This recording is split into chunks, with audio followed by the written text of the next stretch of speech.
Welcome back to Making Sense, and we have been talking about lifestyle audit. If you're joining us for the first time, please go back to the last two videos so you can catch up with where we are at. And today, I want to talk about the salary trap. We've been talking about doing a lifestyle audit, so we get to that place where we understand how much is enough. We understand, is it really my life that I'm working towards? Is it really my lifestyle? Or am I doing what other people want me to do or what I've been conditioned to do? And get to a place where we remove the fear of this thing called lifestyle. And that's where I want to go today. Now, when people are transitioning, maybe transitioning from employment into a business, maybe transitioning from business into employment, maybe approaching retirement or in retirement, maybe they've been retrenched, all that is transition. The biggest issue we find is people asking, what will replace my salary? If you are earning 100,000 shillings, almost $1,000, your immediate worry is, how do I replace 100,000 shillings? And that is what I'm calling the salary trap, where the salary trap becomes our definition of what we need to make. And it also becomes the ceiling of what we think we can make. So first, let me deal with the first one, what we need to make. Really, do you need 100,000 shillings? What do you need? A roof over your head. You may not necessarily need to stay in the place that you are staying. What do you need? Access to transport. You may not necessarily need that specific mode of transport that you've become so accustomed to. What do you need? Food. You may not really need to eat the way you've been eating. You may not really need to entertain yourself the way you've been entertaining yourself. You may not really need to spend all that money on data and things like you thought.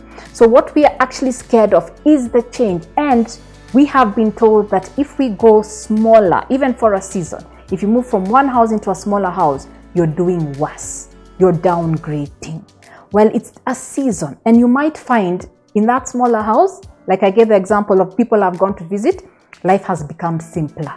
Yeah, life has become less complex, and you're then able to do the things that you actually like to do. So don't think of just because you're earning less means a less life.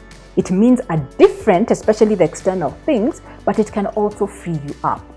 I've also found people who have been retired, and in about 6 months, they're earning way more than they ever earned when they were in traditional business or traditional employment.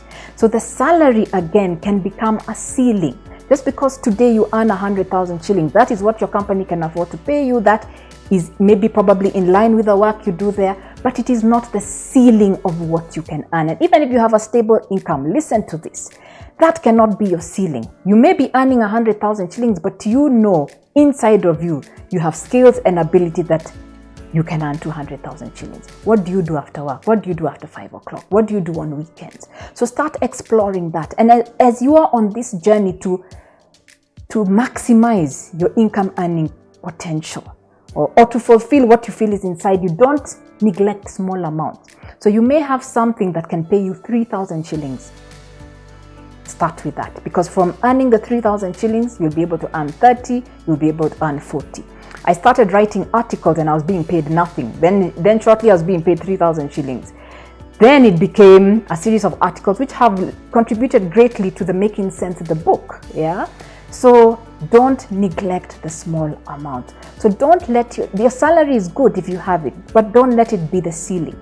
If you don't have it, don't be so fearful of the changes you may have to make. You may have to move down to 50,000, but your next move may be 300,000 because of how you think about yourself. So let's let go of the salary trap. Let's make sense, share, subscribe.